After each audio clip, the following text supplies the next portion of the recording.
Esse é o Felicidade dá Trabalho, um podcast onde falamos sobre a busca imperfeita pela felicidade, consciência e histórias reais. Eu sou a Thaís Requito. E eu sou a Fernanda Schmid. Felicidade dá Trabalho é um oferecimento da Emerge Lab, uma consultoria especializada em bem-estar, liderança e desenvolvimento humano, que ajuda pessoas e organizações a criarem formas mais sustentáveis de viver e trabalhar. Para saber mais, acesse emergelab.com.br. Olá, boas-vindas de volta ao podcast Felicidade dá Trabalho. A gente está muito feliz com a repercussão toda dessa primeira temporada. A gente já está no episódio 19, incrível. A gente está publicando um por semana já há mais de 3 meses. E a gente falou sobre vários temas até aqui, né? Vocês que estão acompanhando a gente desde o começo, a gente já falou sobre vários assuntos dentro desse universo da felicidade. E a gente terminou recentemente, semana passada, uma minissérie em que a gente falou sobre os vilões da felicidade, tudo aquilo que atrapalha ou é um obstáculo para a gente criar uma vida com mais sentido, mais significado, mais bem-estar. Então, se você não escutou esses episódios, volta lá. Os últimos 5 episódios a gente falou sobre isso. E hoje é um episódio muito especial, porque é uma espécie de um esquenta para o que vem por aí. A gente já deu alguns spoilers aqui, se você está acompanhando todos os episódios, você sabe que a gente está gravando uma temporada num estúdio super bonito, com convidados especiais, em que a gente vai falar sobre felicidade no trabalho. Esses episódios vão começar a ser publicados agora no início de agosto. Mas, para não deixar vocês aí meio desavisados e perdidos, a gente decidiu fazer um episódio em que a gente vai contextualizar esse tema, felicidade no trabalho. Fala um pouco mais sobre isso aí, Fê. Ai, eu adoro a ideia da gente fazer esse esquenta, sabia, tá? Primeiro, eu mal tô acreditando que a gente já tá no episódio 19. Eu Você também. sabe que podcast é um negócio que, assim, primeiro, é um mercado, né, um formato de mídia que tá crescendo super no Brasil e no mundo, mas o Brasil é um dos principais mercados aí, consumidores de podcast. E só que a maioria das pessoas que publica podcast começa a gravar um e nunca continua. E a gente tá aqui firme e forte, gravando já o episódio 19, já com uma segunda temporada praticamente inteira gravada. Porque Então, podcast dá trabalho, né, Fê? Não é só nossa, felicidade, não. podcast, pois é, podcast dá muito trabalho. Mas mas tá muito legal, assim, eu acho que a repercussão, as perguntas que a gente tem recebido, os feedbacks, os comentários, tá realmente muito legal.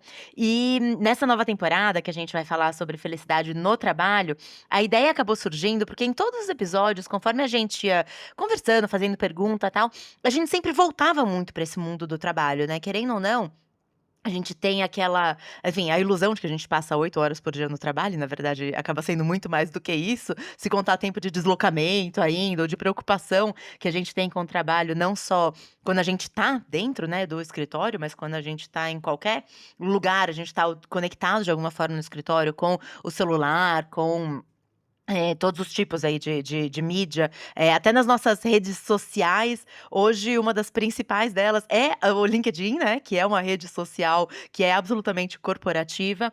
Essa nossa imagem, CPF, CNPJ, a gente não separa mais. Então, eu acho que essa ideia da gente fazer uma série inteira sobre felicidade no trabalho e, acho que a ideia é bem essa, assim, a gente explorar várias facetas, né, várias camadas aí de como a felicidade ela existe, ela pode existir sim dentro do mundo corporativo, né, dentro da nossa profissão, do nosso ganha-pão também.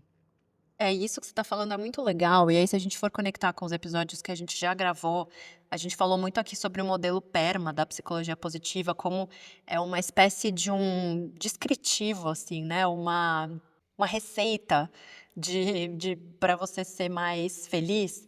E o trabalho, se a gente for parar para pensar, ele está ali permeando basicamente todos esses pilares, né? Quando a gente fala de relacionamentos, quando a gente fala de emoções positivas, quando a gente fala de engajamento, de propósito, de realização, o trabalho permeia todas as áreas da nossa vida que são importantes para a gente ser feliz. Não à toa, a gente passa por um cenário, como a Fernanda falou, em que a gente não consegue se desconectar do trabalho muitas vezes, e isso acaba gerando uma série de consequências que são prejudiciais, tanto para os indivíduos, para nós que trabalhamos, quanto para as empresas e para a sociedade de forma geral. Tem um dado que eu achei super interessante. Eu vi esse dado numa aula que eu tive recentemente. Eu não vou saber citar exatamente a fonte, mas depois eu deixo no descritivo, que dizia o seguinte: a cada dólar que a gente investe em bem-estar numa organização e que repercute na felicidade, a gente tem um retorno de 4 dólares, mais ou menos, de tudo que vem a partir desse investimento, né, em produtividade, em performance, menos turnover, rotatividade e tal. Mas esse número eu já conhecia. O número que eu não conhecia é o que vai além disso, né? A gente deixa de investir 6 dólares com custos relacionados a afastamento, custos de saúde e todas as outras questões, né? De treinamento, recapacitação, achar novas pessoas no mercado. Então, que investimento que a gente faz, né? Que a gente coloca 1 dólar e a gente recebe 10, né? De retorno. Então me contem aí que eu quero investir, né. Então, se a gente não parar para pensar na importância que tem a gente fazer um investimento consistente no bem-estar e na felicidade dentro dos ambientes corporativos, né, a gente está perdendo uma grande oportunidade, sim, de contribuir para o bem-estar das pessoas, que é uma prioridade, mas também para tudo que reverbera em termos de resultado para a empresa e se a gente ampliar para a sociedade como um todo. Ah, você sabe que tem, além desse estudo aí, né, dos 4 dólares ou dos menos 6 dólares, tem um outro estudo que é da Gallup, que mostra que as empresas que têm colaboradores mais engajados, elas têm 23% menos rotatividade, quer dizer, ela gasta muito menos tempo contratando gente, treinando, ela tem 81% menos absenteísmo, então, assim, as pessoas elas querem ir para o trabalho, elas não faltam ou inventam desculpa, matam as 28 avós, né, que é o que todo mundo: "Ah, minha avó morreu e por isso não tá indo para o trabalho", quer dizer, 81% menos faltas e 18% mais produtividade, que é um número inclusive que conversa muito com as pesquisas do Jean-Emmanuel Deneuve, um dos grandes estudiosos, né, do bem-estar dentro das empresas, e ele fala também de 20 a 25% de aumento de produtividade direto para a empresa. E ele já assim, ele fez pesquisas com enormes empresas enormes e públicos enormes, né, então assim, é muita gente e são dados realmente comprovados. Está falando de 20% a mais de produtividade, cara, acho que qualquer empresa, isso faz sentido, né, e qualquer empresa gostaria de ter funcionários mais produtivos.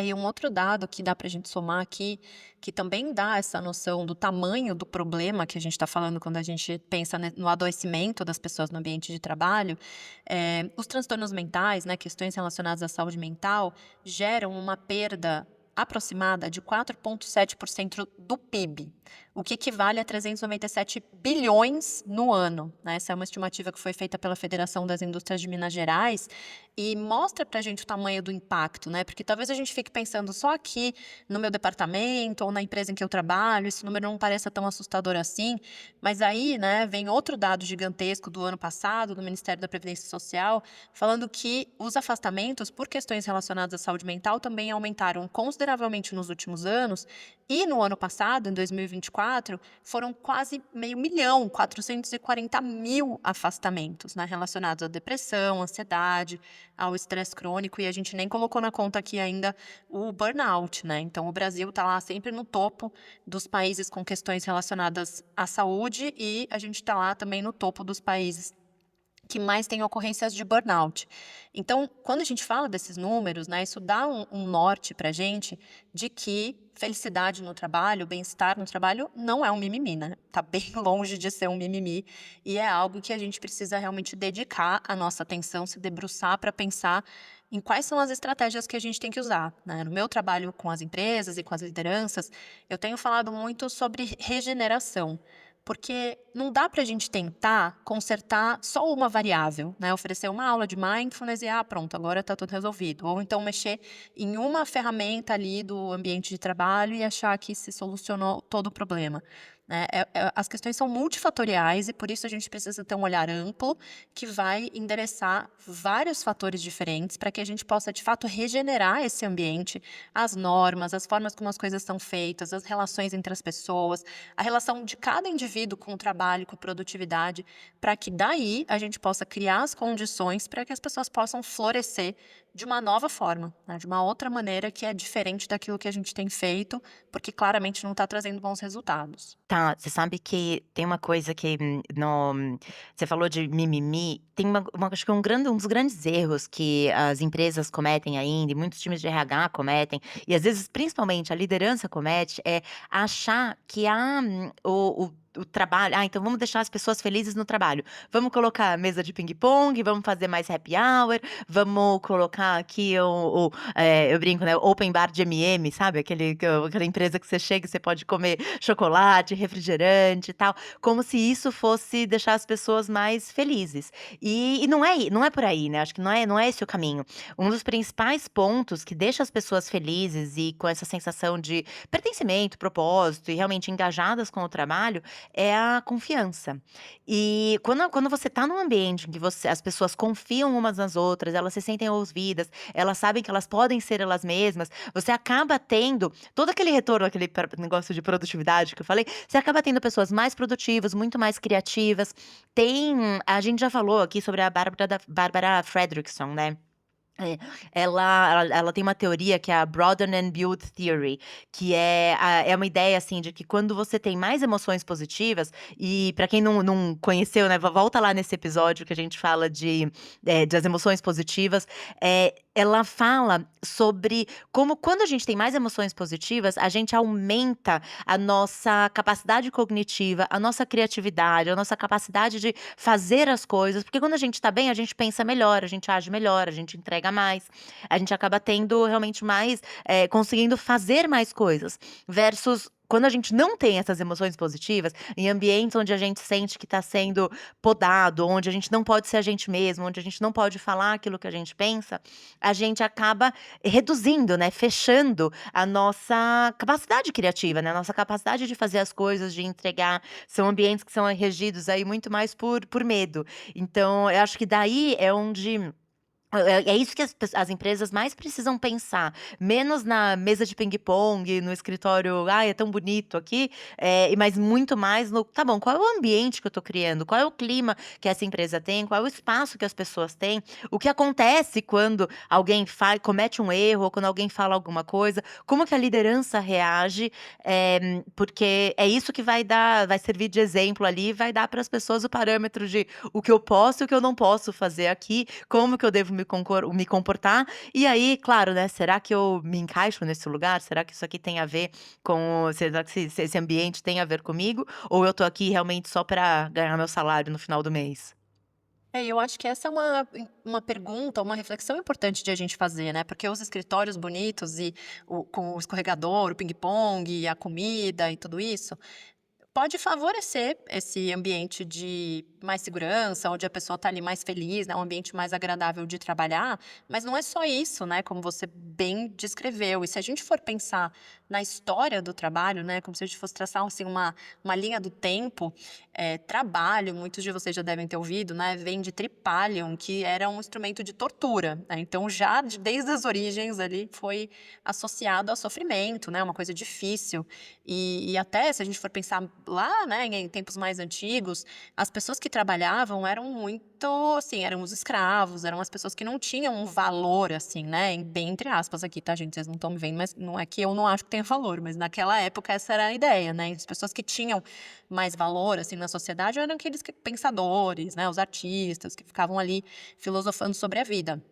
Mas quando o trabalho passou a ser feito de uma forma, assim, mais, um pouco mais semelhante com o que é hoje em dia, a gente tinha um lugar para trabalhar, né, um horário mais ou menos ali, mas tinha um certo ritmo, né, e estava mais conectado com a vida mais integrada, digamos assim, né. O trabalho era mais manual, era local ali com as pessoas que moravam na sua redondeza ou até com a sua família, né, você trabalhava durante o dia, tinha uma coisa, assim, do ritmo da natureza que a gente mais ou menos seguia.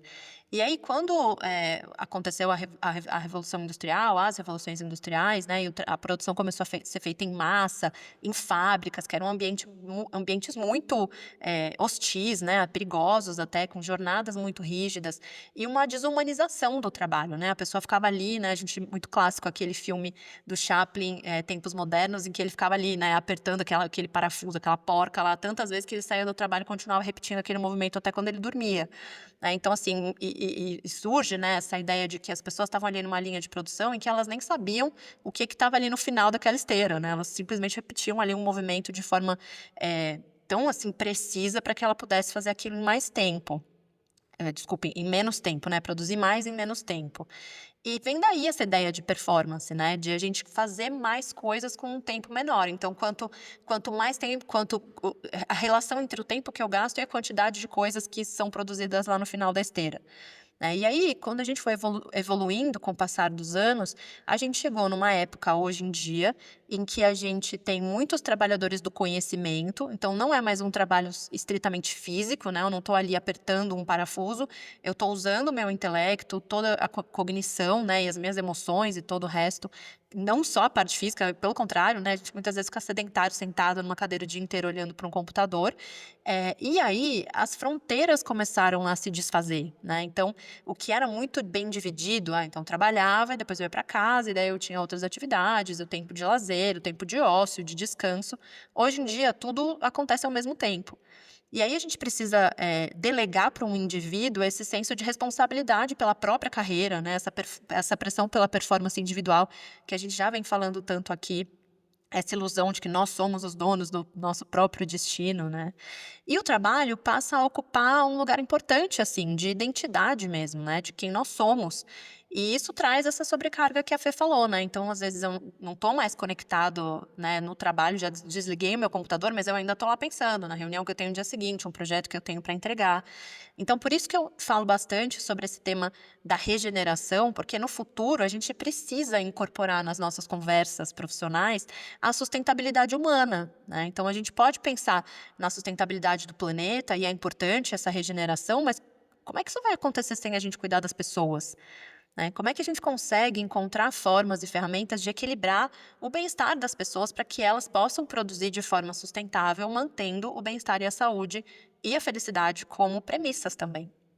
Como a gente não separa mais esse assim, o CPF do CNPJ, né, como cada vez mais, assim, a gente não tem esse momento: "Acabou, desligou a chavinha, não estou mais trabalhando, estou 100% em casa descansando", fica ainda mais importante a nossa identidade de trabalho, né. Tem um conceito, esse conceito de working identity, então identidade profissional, vamos falar assim, da Hermínia Ibarra, que é uma professora pesquisadora, hoje ela está na London School of Economics, se eu não me engano, mas ela já foi da INSEAD, é uma das principais professoras aí de comportamento organizacional, liderança.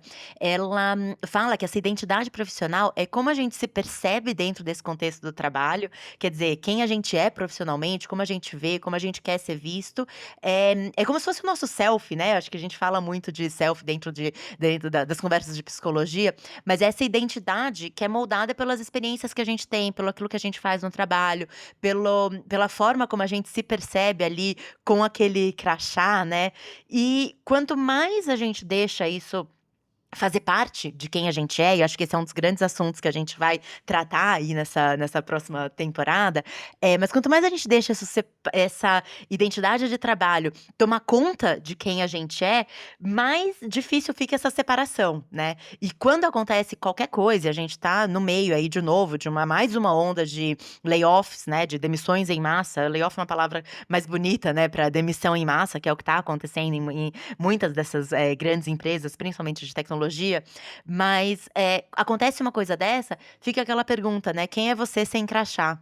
Quem sou eu sem esse meu sobrenome corporativo? Eu vi recentemente na verdade foi um post, mas sobre um episódio de um podcast de uma executiva que saiu recentemente de uma multinacional gigante, e ela recebeu um convite para um podcast. E aí ela, em questão de dias, assim, ela recebeu 2 convites diferentes. Em um, eles pediram para ela Eles falaram, depois que ela falou: "Ah, mas eu acabei de sair da empresa, tal", eles falaram assim: "Ah, então tá, muito obrigada, mas agora que você não tá mais nessa empresa, a gente não pode mais receber você no podcast". E o outro não, falou assim: "Não, não importa quem, né, se você tá na empresa tal ou não, você tá sendo convidada para o podcast, você, essa pessoa que tem N experiências, não só essa última experiência dessa empresa". Isso é uma coisa que acontece, é uma fala que a gente vê repetida de diversos executivos. Eu já vivi isso também, de assim, um dia você tá convidado para um evento, no dia seguinte, tipo, cri-cri, ninguém mais te fala nada sobre esse evento, você fala assim: "Opa, espera aí, então não era eu que eles queriam era aquele meu crachá". E outros não, outros tantos que querem falar com você, com esse profissional, etcétera, independente de você estar nessa empresa, de você ser mãe ou de você ser qualquer outra coisa, né, eles entendem você como um ser, completo.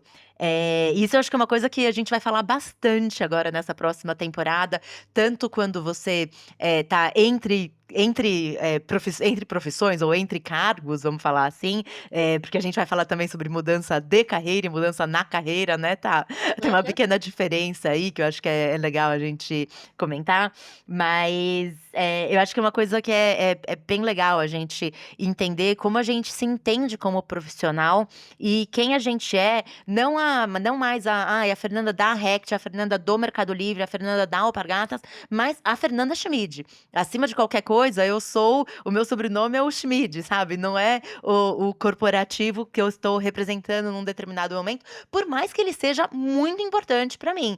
E sem dúvida, assim, todos esses sobrenomes corporativos que eu já tive, fazem parte de quem eu sou. A Thaís sempre vai ter tido a passagem lá pela Microsoft. Isso significa muito, se representa muito, mas como que essa nossa identidade profissional, e eu acho que é um convite aí que a gente chama para reflexão de quem está aqui ouvindo a gente, como que essa nossa identidade profissional ela e ela precisa ir além só daquele emprego ou só daquela empresa que a gente está hoje, né, nesse momento, pontual.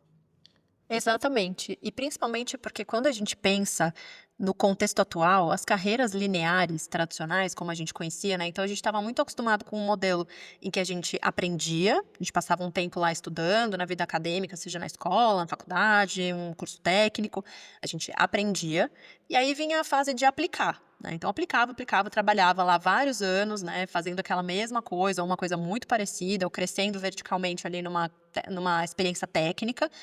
E aí, depois que você terminava esse tempo de aplicação, vinha o tempo de se aposentar. E aí era o momento de, né, descanso, lazer, para você desfrutar da vida pelo tempo que te sobrasse, né? Então era mais ou menos essa ideia da Que nossa vida. geralmente era pouco tempo, E né, que você se geralmente era aposentava com pouco. 60 e poucos, mas você morria com 70 e poucos. O mundo Exato. mudou, né, acho que tudo isso mudou.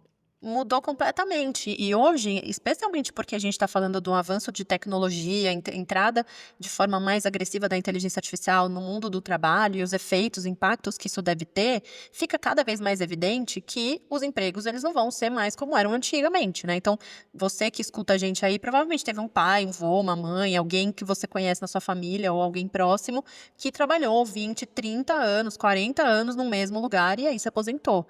Né? E hoje em dia, a gente vai precisar continuar se aprimorando e estudando e aprendendo coisas novas, né? Daí a importância do aprendizado contínuo, porque a gente vai precisar se reinventar, a gente vai precisar encontrar novas formas de estar no mundo, colocando a serviço do mundo os nossos talentos, as nossas habilidades, porque aquela carreira linear de antigamente não vai mais existir, né? Então, eu até escrevi esses dias um texto lá no LinkedIn, porque alguém me perguntou: ah, então agora você é podcaster? E não é que eu sou uma coisa ou outra, né, eu sou as 2 coisas. Eu continuo sendo professora, especialista, consultora, publicitária de formação, né, eu escrevo, sou comunicadora, enfim, tenho vários, né, barra alguma coisa. E eu adoro essa ideia de que as carreiras do futuro, elas vão ser cada vez mais carreiras slash, né, que a gente diz que é barra, eu sou consultora barra podcaster, ou eu sou executivo barra fotógrafo, né, eu sou mecânico barra músico. Né? Então, a gente poder ter ao longo da vida mais oportunidades de experimentar outros talentos e habilidades que naquele emprego mais formal e tradicional do passado, talvez a gente não tivesse tanta oportunidade assim de fazer.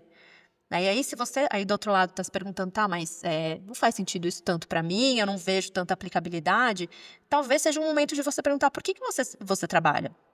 Né, e pode ser que a resposta mais imediata seja para pagar boleto, e concordo, né, todo mundo que não nasceu filho de bilionário ou herdeiro, a gente precisa trabalhar, a gente vive num mundo que exige que a gente tenha essa renda para conquistar os nossos sonhos, ou no mínimo para ter uma vida ali minimamente decente, uma casa para morar, né, comida para comer, mas o trabalho vai além disso, né, então quando a gente tem ali as necessidades mínimas já resolvidas, o trabalho também endereça várias outras necessidades que são psicológicas, né, então o trabalho ele traz essa estrutura de tempo, eu tenho 1 hora para acordar, 1 hora para exercer essa atividade, 1 hora para terminar, para dormir, ou pelo menos seria bom se tivesse. O trabalho traz esses contatos sociais, então eu faço amigos, eu me conecto com outras pessoas, aprendo, observo, né. Além disso, ele traz esse senso de status e identidade que a Fê já falou, quem sou eu sem esse crachá, né, será que eu perco completamente o meu senso de identidade ou eu ainda me encontro em outras coisas que eu também gosto de fazer? O trabalho traz o senso de propósito, né, de que os meus valores estão ali sendo colocados em prática, né, eu estou convertendo valores em alguma coisa que eu estou fazendo no meu dia a dia, e uma atividade em si, né, alguma coisa que eu realizo e que eu vejo depois ela se transformar, né, seja um serviço ou um produto que eu estou produzindo. Então, quando a gente tem clareza sobre tudo isso, né, o significado mais amplo, assim, do trabalho, a gente começa a perceber que a gente pode extrapolar o trabalho e a nossa ocupação para muito além daquilo que a gente faz dentro de um CLT, né, de um contrato ali, formal de trabalho, né, e principalmente os modelos de trabalho que vão mudar muito, né, essa carga horária, né, fixa, o futuro do trabalho ele é flexível, essa é uma certeza que a gente tem, né, em termos geográficos, a gente vai poder trabalhar de lugares diferentes, em termos de horário, a gente vai poder trabalhar em horários diferentes. Talvez os contratos não sejam mais 6 por 1, 5 por 2, sejam 5 dias trabalhados, 2 de descanso, talvez sejam 4 por 3, né, e assim por diante. A gente vai trabalhar meio período num lugar, meio período em outro. Então, é importante a gente entender, né, essas tendências do futuro do trabalho para que a gente possa fazer reflexões a respeito de como a gente pode trazer isso para a nossa vida também, né, Fê? Nossa, você falou de 6 por 1, enfim, eu lembrei agora, recentemente saiu uma polêmica que algumas empresas do Vale do Silício estão adotando um modelo de trabalho que chama 996, né, 996, que significa, das 9 da manhã às 9 da noite, 6 dias por semana, totalizando 72 horas semanais, que é um modelo de trabalho muito comum na China.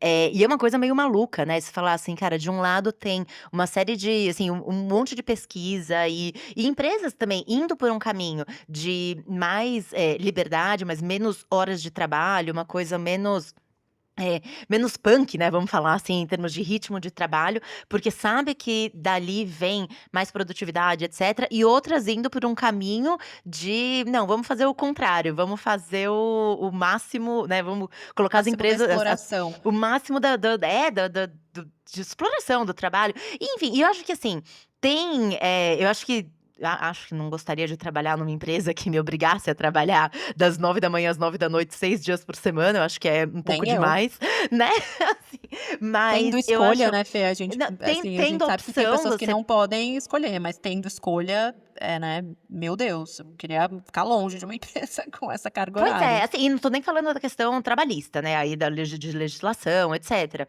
Mas, às vezes eu paro pra pensar, assim, teve momentos da minha vida em que eu trabalhei muito, e assim, muitas horas, e muitas vezes era das 9 da manhã às 9 da noite, quantas vezes eu não pedi pizza no escritório.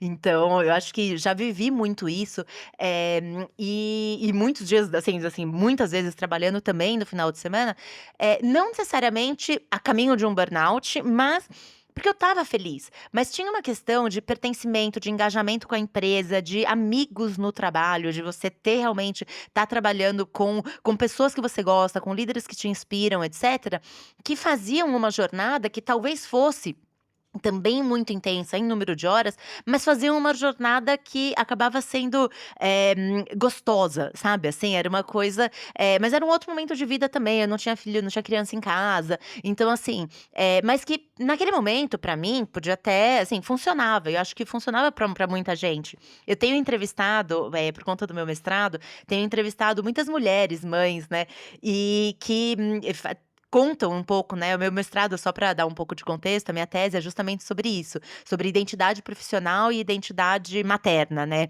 como o que que isso muda na vida, na cabeça da mulher. Então, ser mãe versus ser profissional, dá para ser os 2? É possível ser mãe e CEO? O que que você abre mão? Qual a bolinha ali que você deixa cair? Enfim, tenho conversado muito sobre isso.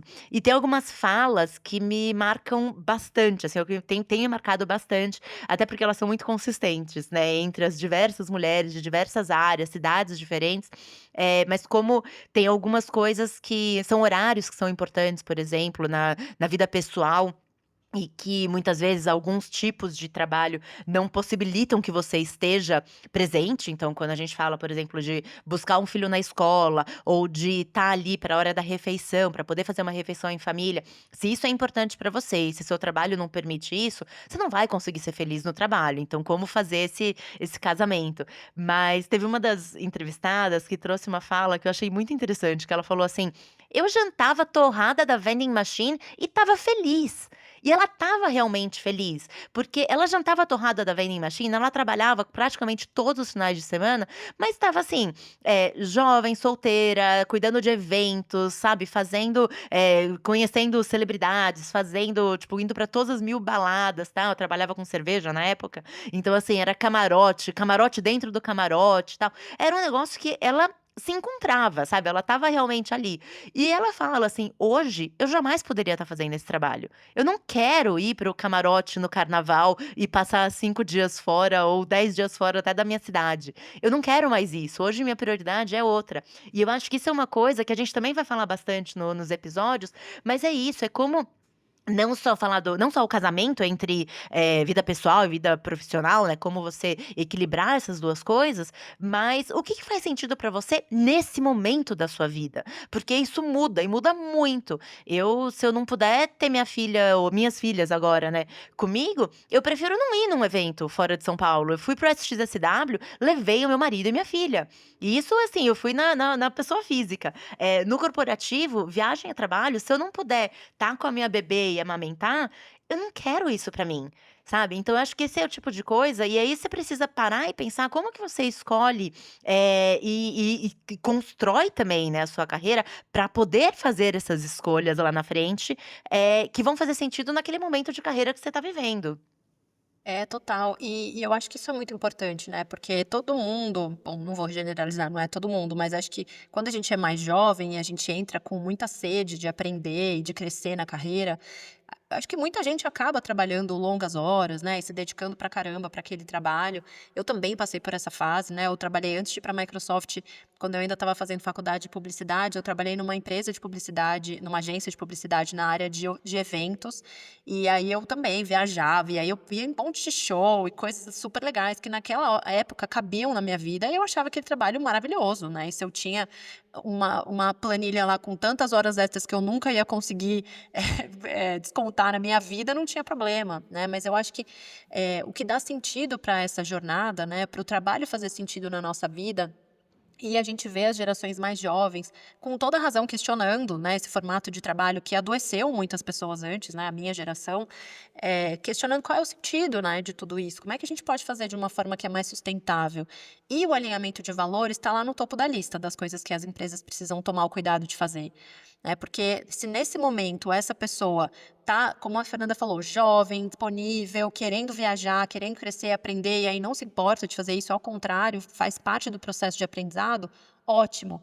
Mas você tem uma mãe, numa situação completamente diferente, talvez uma mãe solteira, não tem suporte, não tem apoio de ninguém, e tem lá um filho para cuidar, esse não é o mesmo tipo de reconhecimento que ela vai querer, né? Fazer uma viagem internacional e ganhar. A gente precisa entender quais são os valores daquela pessoa, o que que importa para ela, e como é que a empresa se conecta de alguma forma com esses valores, né. E um outro aspecto que dá sentido para essa jornada e que tem tudo a ver com a felicidade, o bem-estar no trabalho, é esse senso de autonomia e o job crafting, né, que é a gente poder, enquanto profissional, decidir algumas coisas mínimas em relação a como aquele trabalho vai ser feito. Talvez eu não possa decidir se eu vou trabalhar atendendo um cliente ou numa área mais analítica fazendo relatório, mas eu posso decidir como eu vou fazer aquele trabalho, né. Eu gosto muito de contar esse exemplo quando eu dou palestra e os cursos. Quando eu comecei a trabalhar lá na Microsoft, eu trabalhava numa área de produto, eu era, assim, super jovem e eu queria trabalhar mais perto dos gerentes de produto e eu era meio que uma assistente de todo mundo, assim, né. Eu trabalhava com todos os gerentes de produto, gerenciava a verba do departamento, tinha algumas responsabilidades, assim, que eram minhas, mas eu trabalhava meio que apoiando todos eles. E só que eu queria passar mais tempo com eles e menos tempo fazendo essa parte burocrática, que era o que eu não gostava. Mas fazia parte das minhas responsabilidades. E aí eu encontrei um jeito, né, eu nem era, assim, a super pró de Excel e planilhas naquela época, mas eu fui conversar com pessoas que eu sabia que podiam me ajudar a automatizar aquele processo, para que eu fizesse aquilo de uma forma mais rápida e simples, para desocupar tempo na minha agenda para fazer as outras coisas que eu achava que iam agregar mais no meu desenvolvimento. E aí eu era tão novinha, tinha acabado de chegar na empresa, e esse modelo que eu criei virou um modelo de gestão financeira de todas as outras áreas. Então, as outras pessoas que tinham uma função como a minha, adotaram esse modelo porque ele de fato simplificava e assim, simplesmente fui eu lá atrás da informação para descobrir se tinha uma forma de automatizar. Não tinha nada de muito sofisticado, mas esse entendimento de que eu tinha outras habilidades e eu queria gastar mais tempo fazendo outra coisa, de alguma forma eu fui lá customizando a minha forma de trabalhar para que eu pudesse fazer isso. Isso é algo que as empresas e os líderes, eles podem oferecer para as pessoas, né. Então, se eu trabalho com cliente, qual é a minha forma, a minha linguagem, o meu jeito de endereçar uma questão que esse cliente está trazendo, né. Se eu vou apresentar numa reunião, eu tenho alguma liberdade mínima, alguma autonomia mínima para pensar qual vai ser a narrativa, a forma como eu vou construir essa história, né. Então, esse senso de autonomia e job crafting muitas vezes está relacionado com esse senso de bem-estar e de felicidade, que se conecta com esse equilíbrio entre o desafio que a pessoa tem com o que ela tem de habilidade e o crescimento dela. A gente precisa encontrar uma forma de equilibrar esses 2 conceitos, porque se eu vejo que uma pessoa está com sede lá de crescer e aprender, e eu vou dando mais corda, mais corda, mais corda para ela, mas ela não tem ainda os recursos que são necessários, eu tô atirando essa pessoa em direção a um burnout, né. Então, a gente precisa entender quais são os recursos que essa pessoa tem, como é que a gente equilibra com as demandas, né. Então eu tô dando aqui, demandas e podem ser demandas emocionais, né, se ela está num ambiente estressante, que exige muito, ou é tóxico, ou está lidando com clientes e aquilo gera muita pressão. Quais são as demandas que essa pessoa tem e quais são os recursos que a gente oferece? Porque tudo isso, né, esse pacotinho aqui de coisas que eu falei, vão desembocar no impacto e na contribuição que essa pessoa tem, né, no entendimento de que eu tenho valor e de que aquilo que eu estou fazendo, mesmo que seja, né, como no exemplo que eu dei lá no começo, ficar lá apertando um botão para otimizar um relatório de finanças e da verba do departamento, seja entender que isso vai ter um resultado lá na ponta, né, nos projetos que a gente vai criar, em como o nosso cliente vai receber um produto, uma campanha lá na ponta, entender o impacto daquilo que eu estou fazendo lá no fim também me ajuda a me sentir mais conectado com o trabalho e com esse senso de felicidade e bem-estar que a gente está falando aqui, que é tão importante. E que a gente vai falar muito também lá nos nossos episódios já gravados com os nossos convidados, né. E tem muito a ver com o papel da liderança, né. Muitas vezes o papel do funcionário ou do empregado da empresa, ele até poderia ser mais flexível se a liderança deixasse. Assim, a pessoa poderia ter um pouco mais de job crafting se a liderança, se os líderes dessa empresa, permitissem esse espaço, mas tem muito líder que não deixa. Às vezes até tem líder que acha que o papel dele é ser o controlador, né, ele acha que tem que saber a hora exata em que todo mundo entra e sai, o que que tá fazendo, quer ter acesso ao calendário das pessoas para ver se esse horário tem uma reunião ou não tem, que acaba sendo uma coisa muito não sei nem qual é a palavra aqui, mas, opressora, vai, talvez seja uma boa palavra, mas, assim, realmente de controle, de sufocamento, acho que sufocamento é a melhor palavra para explicar esse tipo de líder. E de outro lado, tem também o do líder que acha que o papel dele é ser o animador da equipe, né, tipo: "Uhul, vamos lá, tal, não sei o quê", querendo também, às vezes, demonstrar, às vezes até de forma falsa, né, mas muito mais animação do que de fato tem por alguma determinada atividade, quando na verdade, eu tenho a impressão, assim, talvez se eu fosse definir, assim, o papel do líder na minha concepção, é muito mais o de criar as condições para que as pessoas se sintam bem e possam trabalhar bem, né, para que elas possam realmente performar. E isso envolve eu dar feedback, ouvir, reconhecer, permitir, dar autonomia, né, para que as pessoas façam as coisas, dar direcionamento, dar também o caminho, eh eu acho que tem uma série de coisas, né, que o líder ele precisa fazer, mas eu acho que no fim, assim, criar um ambiente onde as pessoas possam prosperar, onde elas possam florescer, onde elas possam conseguir entregar, para mim é o principal deles. A gente já falou um pouco sobre isso num episódio recente agora, mas sobre o quão importante é a questão da confiança, quão importante é a questão do feedback. No Brasil, a gente tem um pouco de receio de dar feedback, né, porque realmente, às vezes, você fala alguma coisa e as pessoas, por mais que você fale com jeito, etcétera, muita coisa é levado muito mais para o lado pessoal, dependendo da cultura da empresa, isso é mais ou menos, grave, assim, você pode ou não pode falar algumas coisas.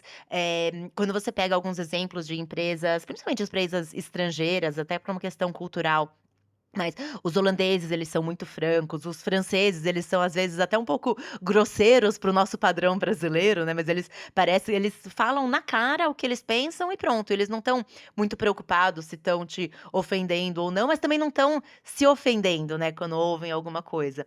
Mas, tem um exemplo que eu acho muito legal, acho que bastante positivo, que é o da Pixar. Eles têm um mecanismo que eles chamam de Brain Trust, que um momento, né, uma espécie de reunião de feedback, muito focado no criativo, então assim, é para falar sobre como um filme pode ficar melhor, então eles fazem diversas, conversas, etcétera, e falam: "Não, isso precisa ser melhor, esse personagem precisa de tal coisa, esse momento aqui, essa animação tá muito rápida, essa mensagem não tá clara", mas onde todos os feedbacks eles são dados por pessoas de todos os níveis e sem esse julgamento pessoal, é meio que uma regra de que você não pode levar as coisas para o lado pessoal. E é por isso que a Pixar tem tantos exemplos de filmes aí de sucesso, né, porque eles realmente conseguem tirar o melhor de todos os profissionais que estão ali dentro, mas, porque eles co o todo mundo tem esse espaço para falar, para dar feedback, etcétera, sem medo de ser, julgado, recriminado ou de estar ofendendo a outra pessoa, né. E você falou lá no começo sobre segurança psicológica e agora sobre confiança e tal, e eu acho que não dá pra gente não mencionar o projeto Aristóteles do Google. Quem tá ouvindo a gente talvez já tenha ouvido falar disso também, em que eles estavam tentando descobrir como replicar um time de alta performance, né. Então, tendo dados de pessoas de diferentes repertórios, perfis, em áreas diferentes, países diferentes, será que a gente consegue dar um copy paste, né, copiar e colar o que tem um time de alta performance para que todos tenham alta performance? E aí, eles começaram a avaliar uma série de dados, internos para chegar a alguma conclusão, porque eles achavam inicialmente que tinha a ver com características individuais, né, então as habilidades de uma pessoa, ou até a combinação entre indivíduos. E aí depois de descartar vários fatores, porque eles não chegavam a nenhuma conclusão, eles perceberam que o fator número um, o mais importante para uma equipe ter alta performance, era esse ambiente de segurança psicológica. E a segurança psicológica, ela não é uma coisa que você constrói do dia para a noite num estalar de dedos, né? É essa atmosfera da equipe em que as pessoas sentem que podem falar a verdade, mesmo que seja difícil, que elas podem dar ideias, que sejam inovadoras, disruptivas, sabendo que elas não vão ser reprimidas, oprimidas, demitidas, né? E que elas sabem que os erros vão virar aprendizado, né. Então, nesse universo em que a segurança psicológica existe, as pessoas, conseguem ser mais vulneráveis, conseguem ser quem elas são, mais autênticas e, por isso, são ambientes de maior inovação. E pode parecer, assim, meio complexo, né, como é que eu como líder ou até como um profissional ali que estou contribuindo para aquela equipe, posso ajudar a criar um ambiente de segurança psicológica? Olha, tem coisas que são bastante simples e acessíveis, como, por exemplo, apreciar as coisas que estão acontecendo naquela equipe. Porque dessa forma, né, e assim, ressoando na equipe, você também vai se sentir valorizado e reconhecido pelas suas habilidades, pelas suas contribuições. Né, então, será que a gente só aponta o erro quando a pessoa não faz uma coisa do jeito que a gente esperava, mas a gente esquece de reconhecer? Poxa, que legal, obrigada por ter feito isso. Ou até mesmo publicamente, às vezes, né, apontar ali pessoas que fizeram coisas fora da curva ou que tiveram a intenção de alcançar um resultado, mesmo que não tenham chegado lá.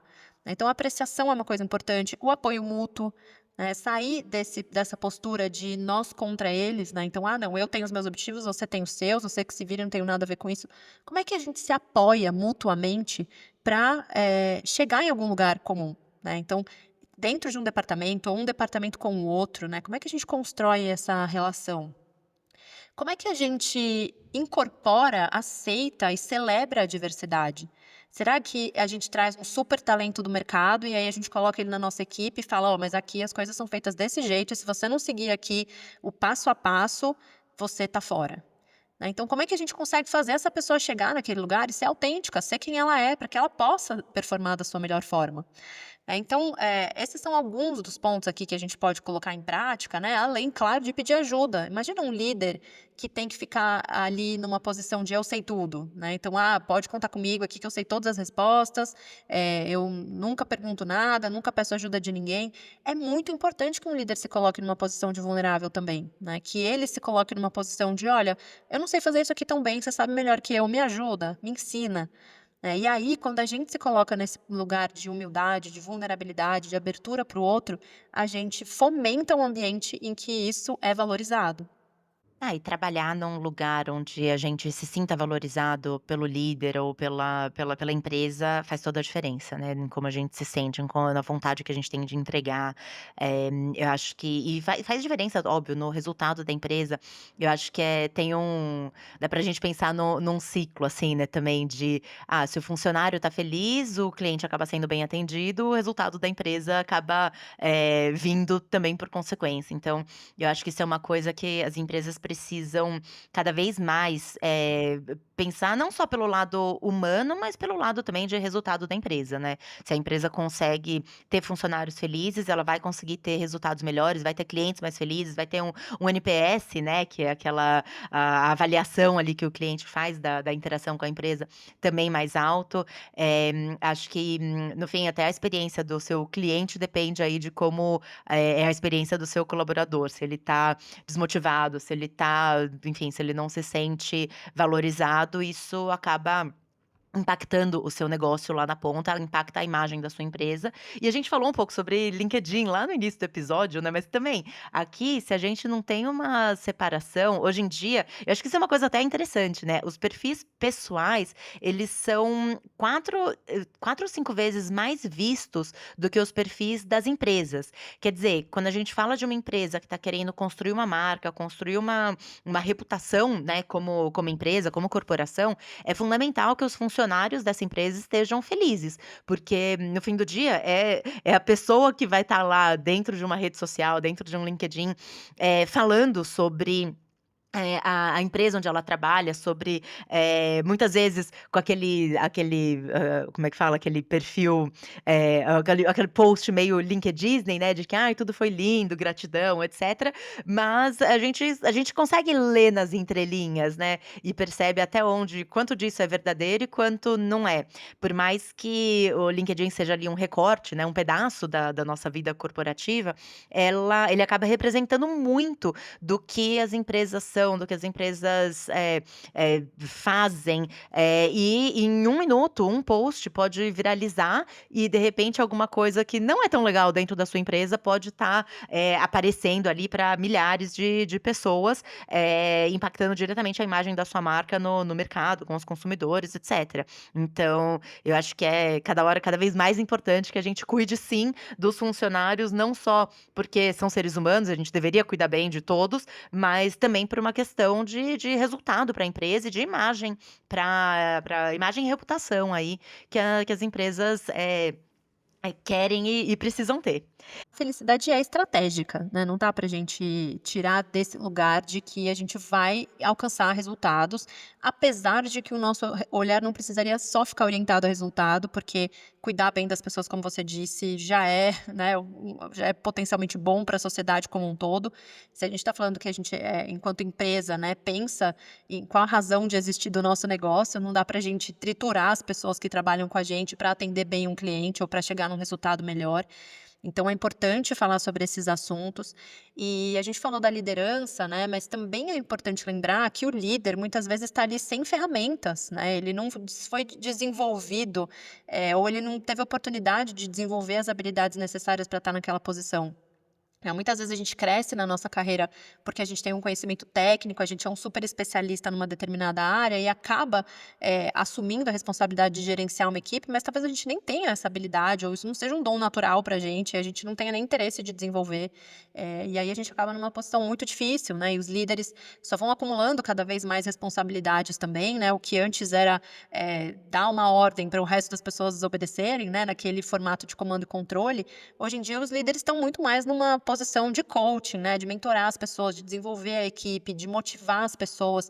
E, de novo, não é todo mundo que tem essas habilidades, né? Então, quando a gente fala de por onde a gente começa, né, enquanto empresa, talvez você esteja aí pensando, nossa, eu sou um líder ou eu sou um empreendedor, por onde eu começo? Né? E eu diria que assim, por dentro mesmo, né? Escutando as pessoas, se aproximando das pessoas da sua própria empresa, né? De onde você trabalha, para entender o que está dando certo, o que poderia se transformar, né? Quais são os valores dessas pessoas, o que é importante para elas, porque talvez você esteja se empenhando demais para oferecer um benefício ou um recurso que não faz a menor diferença para essas pessoas, né? É preciso se comunicar de forma verdadeira e íntegra, aberta com as pessoas, para que elas possam dar a sua opinião sabendo que essas opiniões vão reverberar em algum lugar, né, e não que, a gente faz aquela pesquisa tradicional todo ano ou todo trimestre, escuta o que as pessoas falam e a gente não faz absolutamente nada com isso, né. Então é importante a gente direcionar o nosso foco para dentro, sabendo que da mesma maneira que a gente planeja para os nossos clientes e para alcançar resultados de negócio financeiros,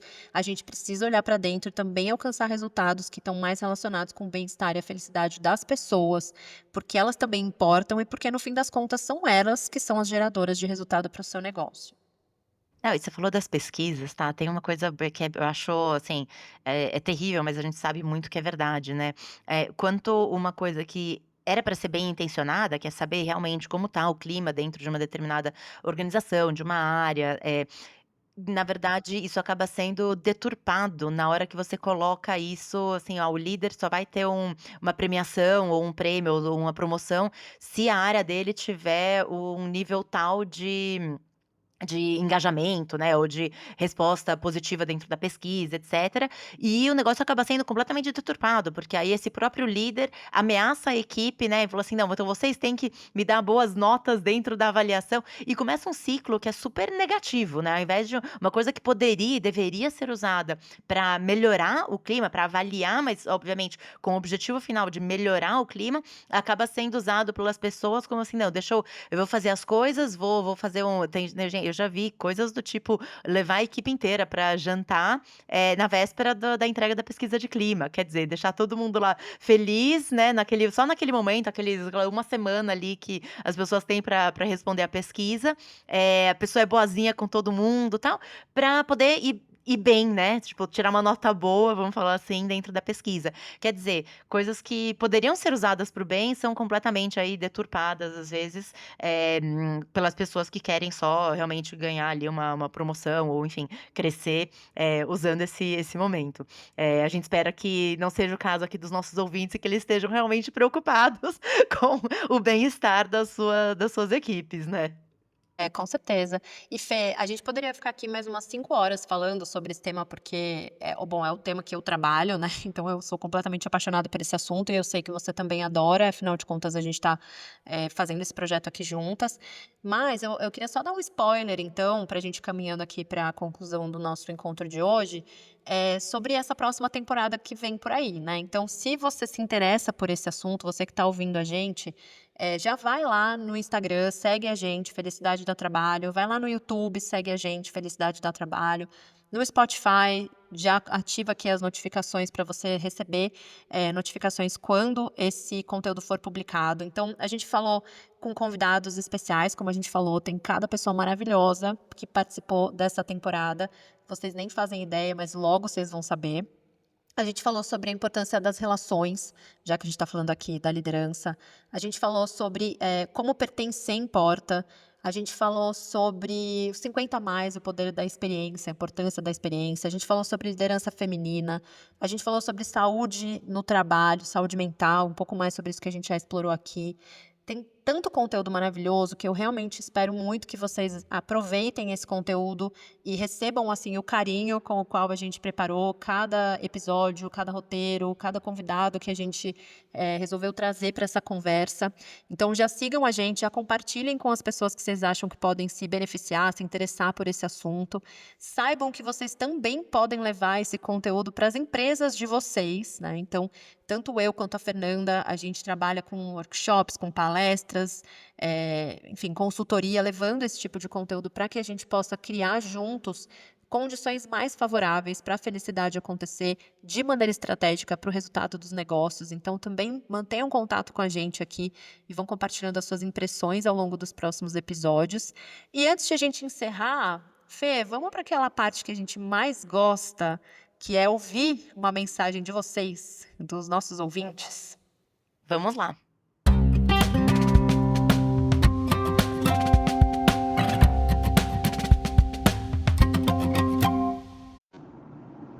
Oi, Fê, oi, Thaís.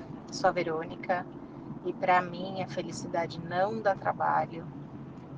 Quando eu vejo a minha filha de 18 anos, que mesmo com tantas coisas aí que aconteceram na vida dela, principalmente a nossa mudança de país, eu vejo que ela está correndo atrás dos sonhos dela, que ela está adaptada, que ela é uma menina que realmente quer o bem.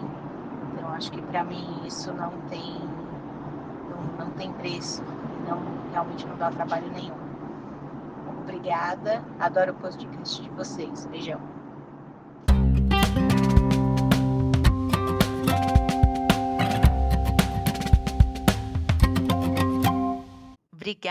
Obrigada por mais essa mensagem. É muito gostoso ouvir as mensagens de vocês, os momentos em que a felicidade não dá trabalho. Por mais que, de novo, fazer um podcast dê muito trabalho, eu acho que a gente, sem dúvida, né, a gente está muito, muito feliz com esse projeto e cada vez que a gente ouve uma mensagem de vocês, a gente fica mais contente ainda de saber que a gente está conseguindo aí contribuir com esse movimento, vamos falar assim, de trazer mais felicidade para nossa vida aí no dia a dia. Fica então o convite para vocês, para seguirem a gente no YouTube, no Spotify, no Instagram, conhecerem, ouvirem aí os episódios passados dessa temporada e, claro, ficarem aí, tipo, falta um episódio só dessa primeira temporada, em que a gente vai fazer um recap, vamos falar assim, e tirar algumas dúvidas. Se você tiver alguma pergunta sobre algum assunto que a gente tratou aqui, manda pra gente no episódio da próxima semana. A gente vai falar, a gente vai tirar dúvidas dos ouvintes, fazer um pouco um resumo aí do que foi essa primeira temporada e fiquem atentos para o lançamento dessa segunda temporada. Tem muita coisa legal, muito, muito conteúdo, convidados incríveis que a gente tá trazendo, e eu acho que é isso, né, tá? Vamos continuar aqui trabalhando pela nossa felicidade e pela de vocês. É isso. Obrigada pela sua companhia em mais esse episódio. A gente se vê no próximo. Até lá. Até lá.